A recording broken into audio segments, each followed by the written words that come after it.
Assalamualaikum warahmatullahi wabarakatuh. Perkenalkan, nama saya Reva Yunda Melki dengan NIM 2314010267.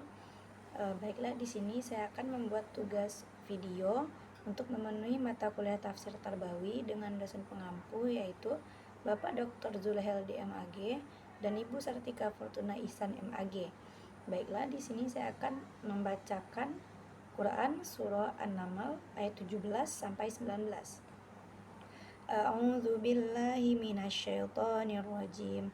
Bismillahirrahmanirrahim. Wa husyira li Sulaimana junuduhu minal jinni wal insi wat tayri fahum yuzaun. Hatta idza atau ala wadin naml qalat namlatun ya ayyuhan namlu dkhulu masakinakum la yahtimannakum Sulaiman wa junuduh wa hum la yash'urun fatabassama dhahikan min qawliha wa qala rabbi awzi'ni an ashkura ni'mataka allati an'amta alayya wa ala walidayya wa an a'mala salihan tardahu wa adkhilni birahmatika fi ibadika salihin. Selanjutnya terjemahannya yaitu, dan untuk Sulaiman dikumpulkan bala tentaranya dari jin, manusia dan burung, lalu mereka berbaris dengan tertib.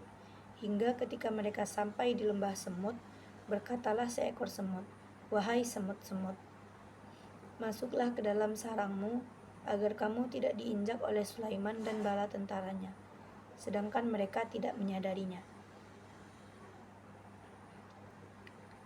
Maka dia Sulaiman tersenyum lalu tertawa karena mendengar perkataan semut itu, dan dia berdoa, "Ya Tuhanku, anugerahkanlah aku ilham untuk tetap mensyukuri nikmat-Mu yang telah Engkau anugerahkan kepadaku dan kepada kedua orang tuaku, dan agar aku mengerjakan kebajikan yang Engkau ridhoi, dan masukkanlah aku dengan rahmat-Mu ke dalam golongan hamba-hamba-Mu yang soleh."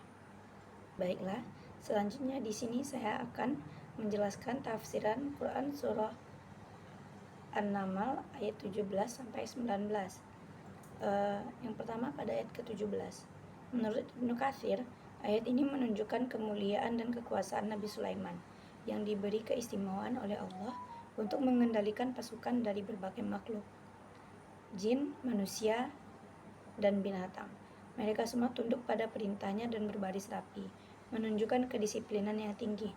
Sedangkan menurut Al-Jalalain, Nabi Sulaiman memiliki bala tentara dari kalangan jin, manusia, dan burung, dan mereka diperintahkan dengan rapi seperti pasukan terlatih yang disiplin. Selanjutnya pada ayat ke-18, menurut Ibnu Katsir, semut yang berbicara adalah seekor betina dari jenis semut di daerah Syam. Allah memberikan kemampuan berbicara dan berkomunikasi kepada semut itu untuk menyampaikan peringatan kepada koloninya. Hal ini menunjukkan bahwa semut memiliki kesadaran, komunikasi, dan kepemimpinan, dan bahwa Nabi Sulaiman mampu memahami bahasa hewan. Selanjutnya pada ayat ke-19, menurut Ibnu Katsir, Nabi Sulaiman tersenyum kagum dan bersyukur atas kemampuan memahami bahasa semut.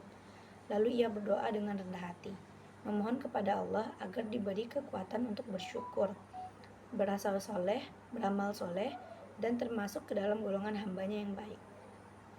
Sedangkan menurut Al-Jalalain, menunjukkan bahwa Nabi Sulaiman bukan hanya cerdas dan kuat, tetapi juga sangat taat dan rendah hati kepada Allah. Ia menyadari bahwa semua nikmat itu berasal dari Allah dan tidak sombong dengan kekuasaannya. Baiklah, selanjutnya di sini saya akan menjelaskan relevansi Quran Surah An-Naml ayat 17 sampai 19 dengan pendidikan. Yang pertama yaitu pendidikan kepemimpinan yang bijaksana.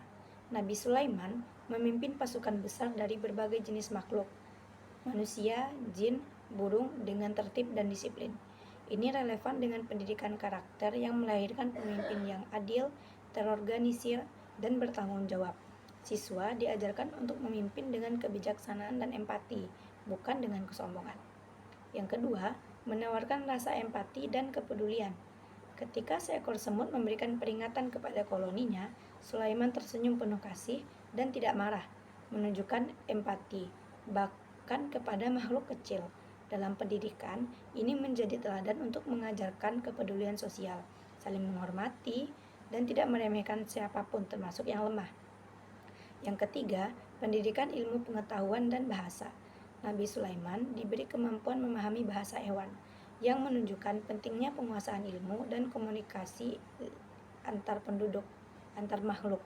Hal ini relevan dengan dorongan dalam pendidikan untuk menggali ilmu pengetahuan, keanekaragaman bahasa, dan ekosistem makhluk hidup. Dan yang keempat, pendidikan karakter seperti syukur dan rendah hati. Doa Nabi Sulaiman mengajarkan bahwa kalau memiliki kekuatan besar, ia tetap bersyukur, tawadhu, dan berdoa agar bisa beramal soleh. Ini menjadi landasan pendidikan karakter, rendah hati dalam kesuksesan, dan tidak sombong terhadap nikmat yang dimiliki.